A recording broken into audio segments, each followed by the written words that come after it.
Welcome Park Facebook group for the tip of the week. This week we're going to talk about making good, clean miters. With me I have John Schuler, our sales application engineer and one of our in-house experts on all things park machines.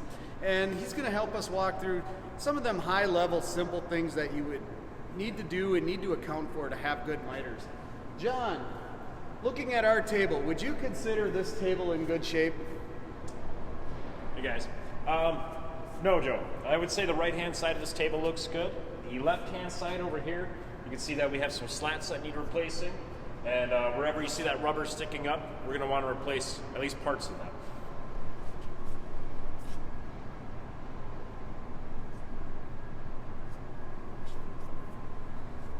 So on the rubber slats, one of the biggest take-homes I can leave you with today is, here's a box of the rubber slats. It's part number 68300. There's 20 slats in there. It takes about 50 something on here. So to do a whole table, it takes 3 boxes. These slats, you know, that whole box of 20 is about 200 bucks. Not terribly expensive, but they're heavy. This box is really heavy. As you can see when I move it, it takes some effort. Shipping ground for one of them boxes is about $45. Shipping air freight, if we had 3 of them, it might be $1,000. So if you're in a pinch, you need these slats, that you're just in a bad spot. You're burning money, you're handing money to UPS, which, you know, great, they do a job. It's a necessary thing we have, but please have these slats local on your shelf. You're gonna need them. Using a water jet or even a saw for that matter, you're gonna wear the slats out. They're gonna be, or the slat covers, they're gonna be shot. There's also the slat in there. We stock the slat. We also know that the metal slats are kind of big and awkward. They're hard to get to you. Our customer service people will help you get a print to have them made locally. And then lastly, there's the slat holder in there. Them are pretty critical that we get them to the right size, shape, machined to the right dimension. So we recommend you buy them from Park. We have them on the shelf. We can get them to you. But again, them slat holders are pretty good sized and they're heavy. So we want to plan ahead. Don't let these things be an emergency. John's going to walk you through some of our self-help guides. We have a guide out there for any Park water jet machine to do good miters. It kind of takes you through them basic steps. John, what other things would you look for in the setup of the machine to make sure we get good miters? Sure. So here we have a guide. I believe it's on this video here. You can see the link. So correcting miter cut issues. You're going to see anything from using the height sensor on your table to make sure everything is level. Making sure your Z offset on your table is correct. And you're checking your blade diameter. So check it out if you're having any problems with miters. What Joe was talking about earlier too, the table, it's more than about miters, it's about porcelain and other thinner materials too. You want a flat surface, so taking care of your table is going to help with that.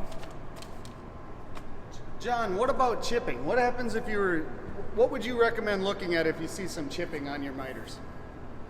So chipping could be the table too, and not having a flat surface and having a lot of vibration. Oftentimes chipping though is just the material itself. You'll see that in different materials. Quartz will be nice and smooth, good finish on the top line. While you go to quartzite, you're going to see a lot of chipping. Having the right combination of RPMs and feed rate is certainly going to help, and also making sure you have a close segmented blade when you're doing your miters. So you talk about a blade and different materials. Do you find often that miters go downhill when people change blades and forget to change the parameters in their control system? I would say that's my number one, usually the problem that I hear.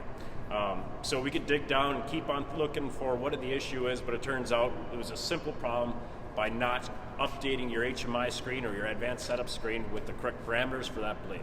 So your diameter is going to change, your kerf is going to change, and where that segmented is located in relation to the arbor motor, that's going to change as well.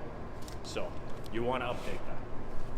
So speaking of blades, if you're running the same type of material, not changing your blade for weeks on end, you're doing a lot of cutting, does that diameter change? Would you want to change the overall diameter and whatnot day to day or hour to hour, week to week, whatever that would be? Yep. So that's one of our daily maintenance tasks. We've got to check our blade diameter every day. We say that, and it's very critical for miters. If we want it to be dimensionally accurate, that's what we need to do. Other things that I'd like to point out, one of my tricks, I don't have to recheck everything. I usually print this out so I know for each blade exactly what settings I have. Very good, John. Thank you for your insight. Maybe in closing, are there any other just, maybe not a sequence of event type troubleshooting tips and tricks you have, but just, hey, every once in a while it's this and it might be out of left field that you can give our followers? Yep. So again, most of the time I find out it's the blade switching and usually not entering the parameters. You don't have to struggle with it. Give us a call. We get them all the time. We can help you out. Most of the time it's a very easy issue. Well, again, like John says, our customer service people are here all the time. We have a 24/7 phone. We're happy to walk you through. If you're having troubles, just give us a call. If you have any questions, put them in the comments below. We would love to answer a couple questions, either live or shortly after the video. The other thing we would like to see in the comments is what tips might you want to see in the future? We'll gladly go through whatever it is you think that, I struggle with this a little bit and it maybe doesn't need to be so difficult. We'll happily take them topics.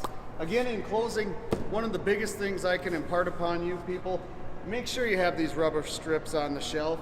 They're expensive to overnight. We get requests to overnight them quite often, and I know our parts and customer service people are like, are you really sure you need to overnight them? They know it's going to be expensive. We want to help you operate as efficiently as possible and have good quality products. So have these on the shelf. A box sitting there is never going to be a bad thing.